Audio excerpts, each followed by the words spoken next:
বন্ধুরা, সবাই কেমন আছেন? আশা করছি সবাই খুব ভালো আছেন। আজকের রেসিপিটা দুর্দান্ত হতে চলেছে, তো যে যা দেখবে সে খুব মিস করে যাবে। তো চলো শুরু করা যাক। তো গাইস, চলে এসেছি তোমাদের জন্য একটা দুর্দান্ত রেসিপি নিয়ে। কিচ্ছু খেতে ভালো লাগছে না, মুখে কোনো টেস্ট নেই, তাদের জন্য এই ভিডিওটা। যেগুলো আমরা প্রতিদিন রান্নার সময় ফেলে দিই সেগুলো দিয়েই আজকে আমি রেসিপি বানাবো। তো এখানে পটলের খোসা আর আলুর খোসাগুলোকে আমি ভালো করে ছিলে নিয়েছি। তারপরে সেগুলোকে ভালো করে ধুয়ে নিয়েছি।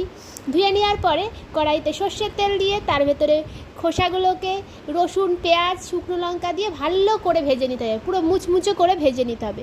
ভাজা হয়ে গেলে মিক্সিতে দিয়ে ভালো করে ব্লেন্ড করে নিতে হবে। ব্লেন্ড হয়ে গেলে তারপরে আবার কড়াইতে তেল দিয়ে, এখানে সর্ষের তেল দেবে, সর্ষের তেল দিয়ে সেগুলো ভালো করে নেড়ে নিলেই তৈরি হয়ে যাবে। আর খেতে কিন্তু দুর্দান্ত লাগে। খেতে যা হয়েছিল না, তোমরাও এভাবে রান্না করে খাবে, নিমেষেই এক থালা ভাত শেষ।